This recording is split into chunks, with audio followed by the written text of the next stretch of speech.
నేను మీతో మనవి చేశాను, వేదం ఒకటి ఈశ్వరుడు ఒకటి కాదు. ఆ సామవేదము రుక్ ఎజ్, అధర్వణ వేదం తదంతర్భాగం అవుతుంది ఆ అందులో ఉన్నటువంటి మంత్రభాగం తిరగడం చేత. కాబట్టి శంకర భగవత్పాదులు కూడా అందుకే వేదత్రయీ అంటూ ఆ ఆ మూడు వేదములు అన్న మాటతోటే స్తోత్రం చేస్తారు పరమేశ్వరుణ్ణి.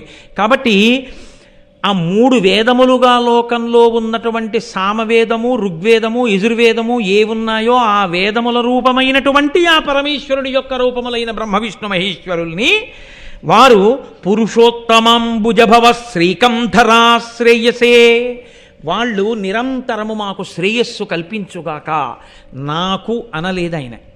మహాభారతాన్ని ఆంధ్రీకరించినప్పుడు ఎవరు చదువుకోవడం మొదలుపెట్టారో, ఎవరు వినడం మొదలుపెట్టారో వాళ్ళందరికీ కూడా త్రిమూర్తుల యొక్క రక్ష కలుగుగాక, వారందరికీ లక్ష్మీ పార్వతీ సరస్వతుల యొక్క అనుగ్రహము కలుగుగాక, బ్రహ్మ విష్ణు మహేశ్వరుల యొక్క అనుగ్రహము కలుగుగాక. కాబట్టి మాకు అంటూ పురుషోత్తమ అంబుజభవ, పురుషోత్తముడు అన్న మాట శ్రీ మహావిష్ణువుది, మహాదేవుడు అన్న మాట పరమశివుడిది.